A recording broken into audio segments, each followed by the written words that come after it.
वाटेल ते काय बोलतेयस तू? तुला चांगलंच माहितीये तो नेकलेस मी एक मिनिट. स्वतः हे बघा, तुमचा हा फॅमिली ड्रामा आहे ना, हा थांबवायचाच. आणि काय झालं कसं झालं ते जरा नीट सांगा. सर मी सांगते. ॲक्च्युली काय झालं ना, माझ्या मम्माने त्यांना एक नेकलेस यूज करायला दिला होता आणि इनफॅक्ट मी शर्वरीकडे जाऊन तो मागितला आणि तिला वेळ पण दिला होता. बट देन आता ती म्हणते की तो नेकलेस तिच्याकडे नाही आहे, हरवला. आय मीन असा कसा हरवेल ना सर? आम्ही सगळे इथेच आहोत, लग्नात आहोत.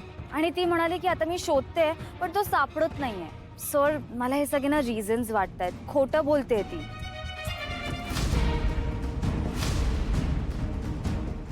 नाही नाही, असं काही नाहीये. ताईनी खूप प्रेमाने आम्हाला लग्नात तो हार घालायला दिला होता, पण आमच्याकडनं तो हरवलाय. कुठल्या तोंडाने सांगणार म्हणून सांगितलं नाही.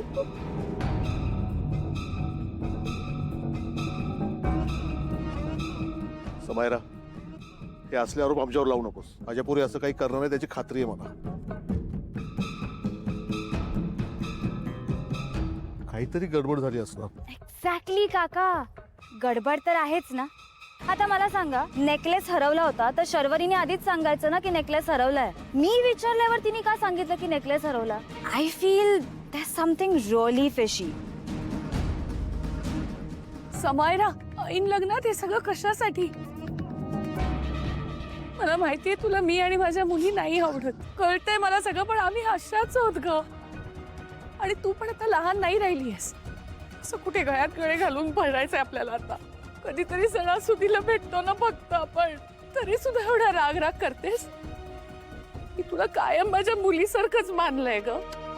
तू माझ्या मुलींना नावं ठेवतेस, वाटेल तसं बोलतेस, मी निमूटपणे सहन करते सगळं. पण हे असं करू नकोस, माझ्या मुलींना चोर म्हणू नकोस. आणि पाहुण्यांसमोर आमची लाज काढू नकोस ग.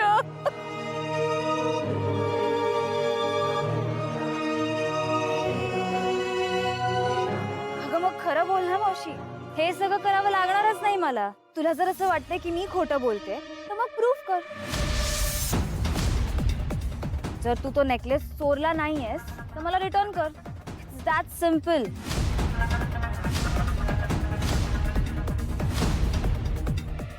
मी तुला सांगणारच होते ताई, पण एवढी सगळी लोक होती आणि मी दिसून होते म्हणून मी तुला काही सांगितलं नाही. तू तरी माझ्यावर विश्वास ठेव ग ताई. एक मिनिट बाई. हे बघा, या जगातला कुठला चोर आहे ना, स्वतःहून मी चोरी केली असं कबूल करत नाही. आणि अजूनही वेळ गेली नाही म्हटलं. तो हार जर तुम्ही चोरला असेल ना तर आत्ताच परत करा, नाहीतर आम्हाला आमच्या पद्धतीने चौकशी करावी लागेल. नाही नाही, हे बघा साहेब, आम्ही असं काही केलेलं नाहीये. फक्त तो हार आमच्याकडनं हरवलाय हो साहेब. सर तुम्ही प्लीज काहीतरी ऍक्शन घ्या, नाहीतर हे अशाच ड्रामा करत राहतील. तुम्ही यांच्या गँगच्या लीडरलाच अरेस्ट करा. लीडर कोण आहे ते? कुठं आहे? मी इथे.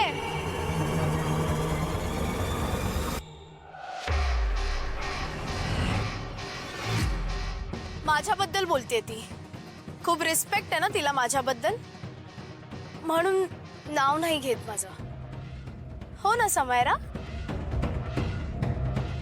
आता पटलं तुम्ही?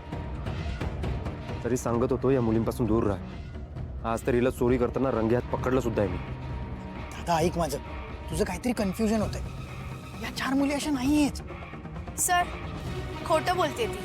इथे आमच्या फॅमिलीला जे ओळखतात ना त्यांना विचारा आम्ही चोरी करू शकतो का. जर ते हो बोलले ना तर तुम्ही खुशाल आम्हाला अटक करा, पण प्लीज एकदा विचारा. सर मला बोलायचं, ही मुलगी चोर आहे.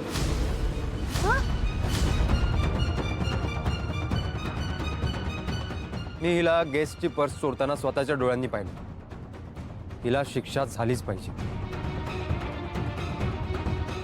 Oh my God, look sir, स्वतः जय खानोलकर बोलतायत. आता तर तुम्हाला ट्रस्ट करावंच लागेल.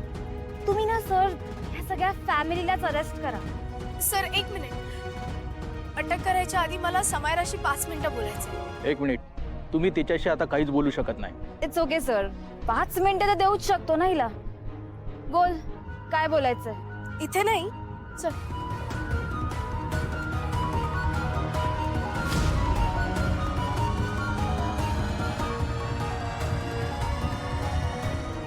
पण माणूसच आहे.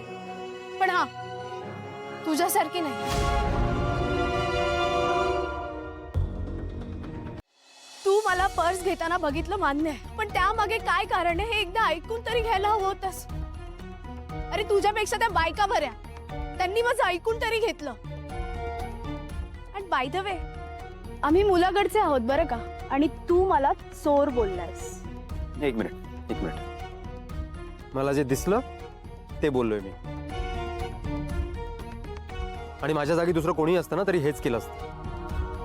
आणि मुळात हा सगळा प्रॉब्लेम झालाय तुझ्या वागण्यामुळेच. अशी चोरासारखी पर्स उचललीच नसतीस तर मला डाऊट आलाच नसता ना. सो उगाच मला गिल्ट देऊ नकोस. प्रत्येक जण आपल्या लिमिटमध्ये राहिला असता ना तर एवढा मोठा प्रॉब्लेम झालाच नसता. आता आजपासून ना तुला लिमिट काय आहे ते चांगलंच कळेल. पण ह्या सगळ्यामध्ये ना तू माणूस म्हणून कसा आहेस ना हे मला कळलंय, आणि ते मी चांगलं लक्षात ठेवलंय. शायनर.